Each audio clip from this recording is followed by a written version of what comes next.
체인지 투데이와 함께 새롭게 시작된 하루의 긍정적 변화를 만들어 가봅시다. 무지를 아는 것이 고달음의 시작이다. 지혜는 부자들을 아름답게 하고 가난을 부드럽게 한다. 철학은 무지로부터의 탈출이다. 너 자신을 알라. 내 마음은 관상가가 하는 말과 같이 실로 흉악함에 차 있다. 단지 내가 이를 잘 이겨서 행동으로 나타나지 않을 뿐이다. 다른 사람이 쓴 책을 읽는 일로 시간을 보내라. 다른 사람이 고생을 하면서 깨우치는 것을 보고 쉽게 자신을 개선시킬 수 있다. 친구와 적은 있어야 한다. 친구는 충고를, 적은 경고를 해준다. 한가로운 시간은 무엇과도 바꿀 수 없는 재산이다.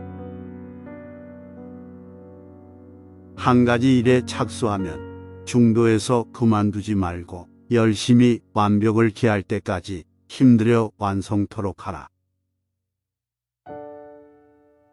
행복을 자기 자신 이외의 것에서 발견하려고 바라는 사람은 그릇된 사람이다.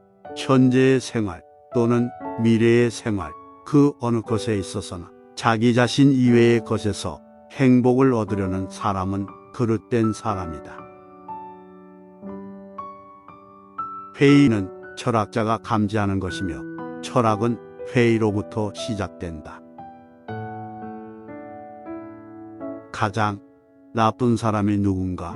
그대가 줏대 없이 이리저리 마음이 흔들리도록 꼬드기는 사람이다. 내 자식들이 해주기 바라는 것과 똑같이 내 부모에게 행하라. 돼지가 되어 즐거워하기보다는 사람이 되어 슬퍼하리라.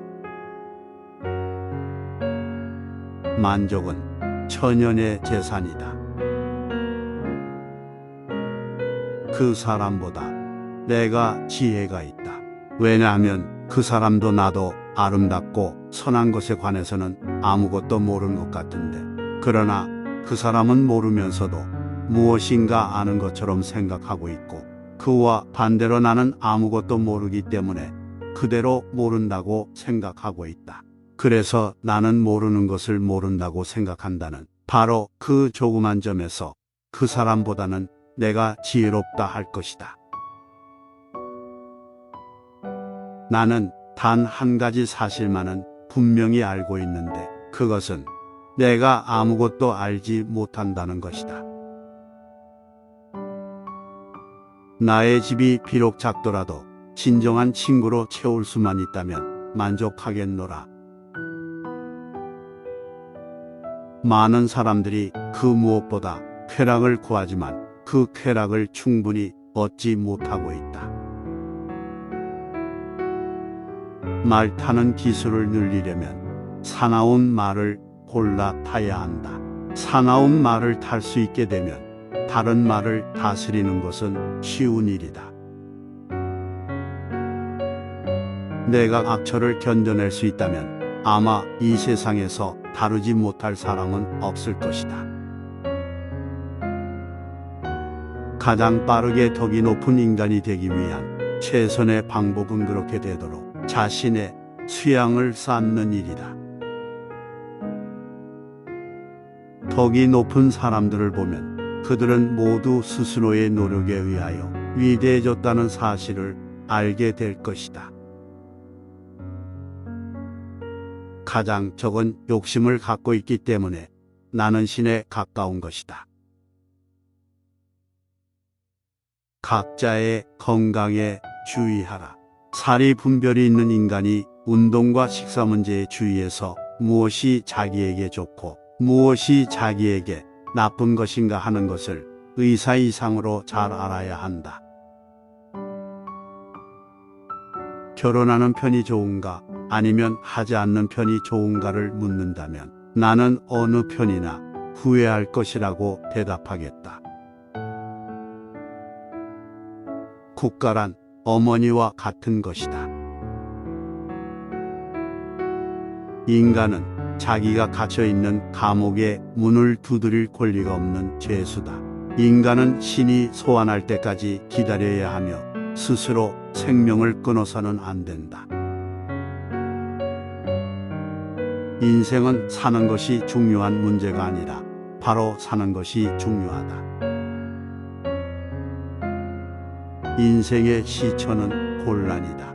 그러나 성실한 마음으로 물리칠 수 없는 곤란이란 거의 없다.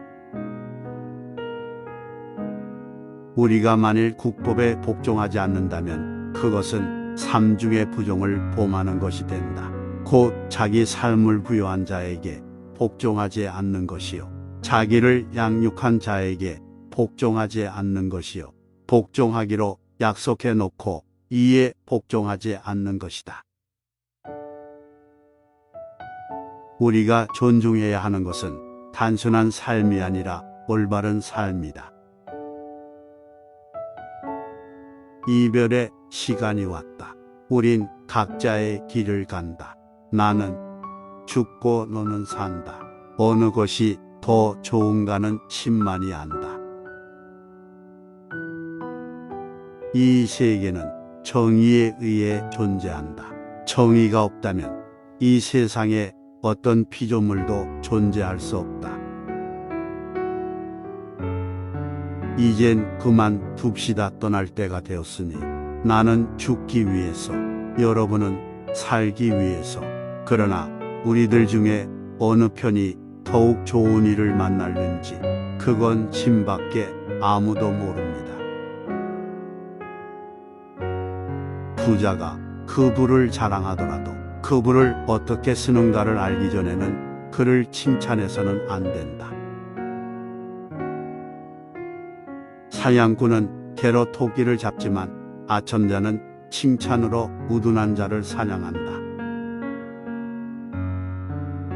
사람은 혼자 사는 것보다는 누구하고라도 함께 사는 것이 좋다. 더구나 형제자매 사이에 있어서야. 삶에서 멀리 가면 갈수록 그만큼 진리에 가까이 하는 것이다. 선인은 살기 위해서 먹고 마시는 반면 악인은 먹고 마시기 위해서 산다. 나의 아들이여, 내가 만일 부모의 근심을 모른다면 아무도 너의 벗이 되지 않을 것이다. 악법도 법이다. 나는 법률을 어길 수 없다. 죽음을 면하기란 그다지 어려운 일이 아니다. 오히려 비굴함을 면하기가 훨씬 더 어렵다. 그것은 죽음보다 더 빨리 달리기 때문이다. 죽음이란 영원히 잠을 자는 것과 같다. 죽음이란 육체로부터의 해방이다. 자기 부모를 섬길 줄 모르는 사람과는 보타지 말라. 왜냐하면 그는 인간의 첫걸음을 벗어났기 때문이다. 자네가 물에 빠져 숨 쉴 공기를 원했듯이 지식을 원한다면 자네도 얻을 수 있다네. 조국은 어머니보다도 아버지보다도 또 그 밖의 모든 조상들보다도 더욱 귀하고 더욱 숭고하고 더욱 신성한 것이다. 우리는 조국을 소중히 여기고 조국에 순종해야 한다. 여자의 눈물을 보고 이를 믿지 말라. 왜냐하면 마음대로 되지 않을 때에 우는 것은 여자의 천성이기 때문이다. 지도자는 물과 같이 외은외강해야 한다. 어려서 겸손해져라. 젊어서 온화해져라. 장년에 공정해져라. 늙어서는 신중해져라. 어쨌든 결혼을 하여라. 양처를 얻으면 행복할 것이고 악처 악을 얻으면 철학자가 될 것이기 때문이다. 악은 인간이 선에 대해 잘못 생각하고 있다는 사실에서 기인한다. 악한 행위를 하는 사람은 다른 사람은 물론 자신에게 더 큰 상처를 입힌다. 나는 잘 되겠다고 노력하는 그 이상으로 잘 사는 방법은 없고, 실제로 잘 되어 간다고 느끼는 그 이상으로 큰 만족은 없다고 생각한다. 이것은 내가 오늘날까지 살아오며 경험하고 있는 행복이다. 그리고 그것이 행복한 것을 내 양심이 증명해 주고 있다.